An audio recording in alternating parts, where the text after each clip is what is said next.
Daily காலையில் எத்தனை மணிக்கு நடைபயிற்சி போகிறீங்க? காலையில் எத்தனை மணிக்கு போகிறீங்க? 4 மணிக்கு போகிறீங்களா? எத்தனை மணிக்கு போகிறீங்க? நிறைய பேர் பார்த்தீங்கன்னா காலையில் 4 மணிக்கு எழும்பி என்ன பண்ணுறாங்க? டெய்லி நடைபயிற்சி வாக்கிங் போயிட்டே இருக்கிறாங்க.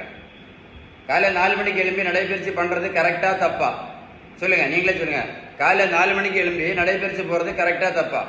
கமெண்ட்ஸில் எழுதுங்க. விளக்கம் கரெக்டாக சொல்லி தர போகிறேன், பொறுமையாக கேளுங்க. ஓகேவா? நம்ம உடம்பு தன்னைத்தானே புதுப்பித்தல், self regeneration of our human body. நம்ம உடம்பு தன்னைத்தானே புதுப்பித்தல் எப்போ நடக்கும் அப்படின்னா, நம்ம நல்லா தூங்கிட்டு இருக்கும்போது தான் நடக்கும். புரிஞ்சுதா? புரியலையா? நீங்கள் கரெக்டான தூக்கம் கொடுக்கல அப்படின்னா நம்ம உடம்புல கார்டிசால், CORTISOL, கார்டிசால்னு ஒரு ரொம்ப ரொம்ப ஆபத்தான ஹார்மோன் ரொம்ப அதிகமாக சுரக்கும். இந்த கார்டிசால் ரொம்ப ஜாஸ்தி ஆச்சுன்னா திடீர்னு ஹார்ட் அட்டாக் கூட வரலாம். கார்டிசால் மறந்துடாதுங்க. இந்த கார்டிசால் தான் ரொம்ப ஆபத்தான ஸ்ட்ரெஸ் ஹார்மோன். அதனால் நீங்கள் இன்னையிலேருந்து நடைபயிற்சி போகிற பழக்கம் உங்களுக்கு இருக்குது அப்படின்னா முதல்ல அதை ஸ்டாப் பண்ணுங்க.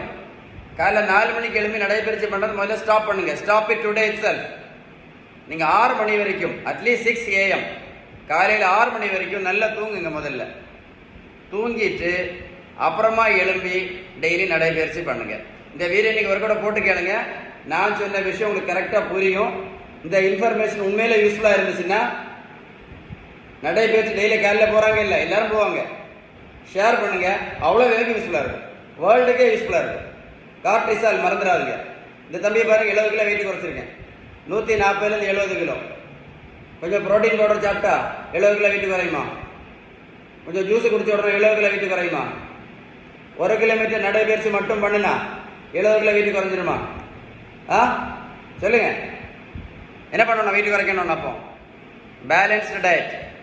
நம்ம வீட்டில் சாப்பிட்ற உணவில் உள்ள விகிதம், நல்ல கொழுப்பு சத்து, விட்டமின் சத்து, இனிப்பு சத்து, தாது பொருட்கள் சத்து, புரதம் சத்து, ஷீபன் பேலன்ஸ்டு டயட்.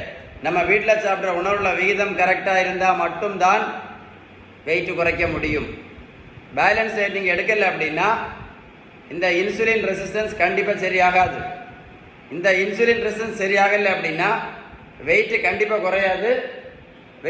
குறையாது. அது மட்டும் இல்லை, நீங்கள் சாப்பிட்டுட்டு எந்த மாத்திரையும் நீங்கள் நடத்த முடியாது. எதை மறந்துடாதுங்க. கார்டிசால், CORTISOL, ஸ்ட்ரெஸ் ஹார்மோன், மிக ஆபத்தான ஹார்மோன். இருதய மாரடைப்பு கூட வரலாம். மறக்காம வீடியோவை லைக் பண்ணி ஃப்ரெண்ட்ஸுக்கு ஷேர் பண்ணுங்க.